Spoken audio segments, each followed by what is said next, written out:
অর্ণব, তৃষা, রহিম ও মিঠু বন্ধুরা মিলে দাদুর উঠানে সবাই মিলে গল্প শুনছে। অনেক অনেক বছর আগে এই গ্রামের মাঠে দিনের আলো এক সাদা পরীকে দেখা যেত। সবাই ভাবে পরী শুধু রাতে আসে, কিন্তু এই পরী আসতো দিনে সূর্যের আলোয়। সে কখনো কারো ক্ষতি করে না, বরং মানুষকে সাহায্য করতো। দাদু সত্যি কি পড়েছিল? ছিল কিনা তা আমি বলতে পারবো না, তবে যারা ভালো মনের মানুষ তারাই নাকি তাকে দেখতে পেত। দাদু, যদি আমি তাকে দেখি তাহলে কি হবে? তাহলে বুঝবে তুমি এক বিশেষ মানুষ। বন্ধুরা ফিসফিস করছে। এ তো মজা, দিনে পরি দেখা যায় নাকি? না না, এসব পুরনো গল্প, আমি বিশ্বাস করি না। কি গল্প শেষে সবাই মিলে উঠে চলে যাচ্ছে যার যার নিজের বাড়ি।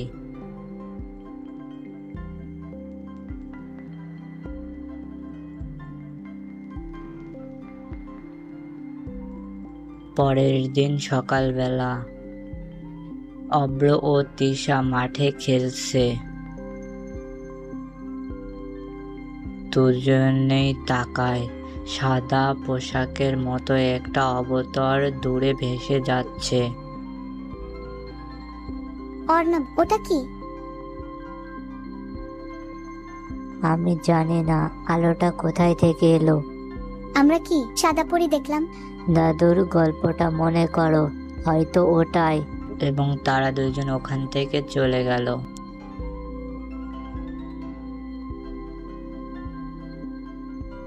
এবং সব বন্ধুরা মিলে বসে থেকে আলোচনা করছে।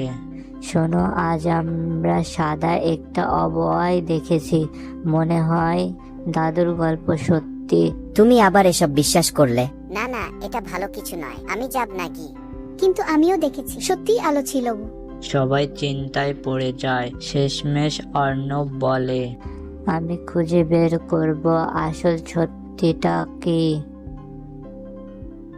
এবং সব বন্ধুরা মিলে জঙ্গলের ভেতর হাঁটতে শুরু করে। এবং কিছুক্ষণ হাঁটার পরেই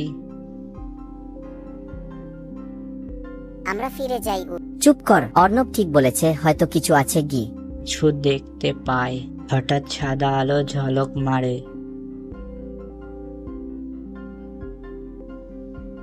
আবার ওই আলো। এবার আমরা কাছে যাব। সেখান থেকে হাঁটতে শুরু করে।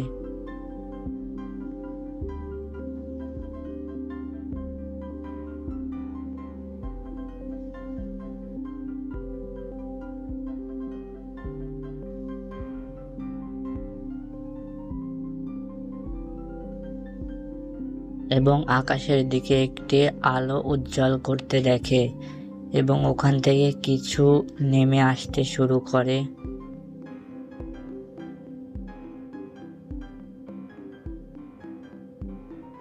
আপনি কে? ভয় পেও না, আমি কারো ক্ষতি করি না। আপনি দাদুর গল্পের সেই সাদা পরি?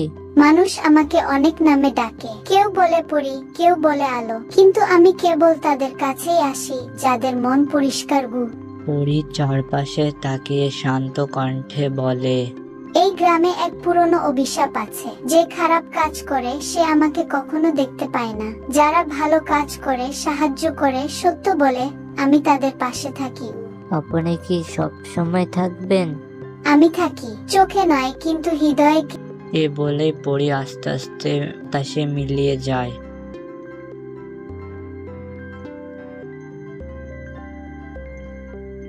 সে সত্যি ছিল, আমি বিশ্বাস করলাম। অর্ণব, তুমি ঠিকই বলেছিলে। কিছুক্ষণ পরেই দাদু এসে ওখানে উপস্থিত হন।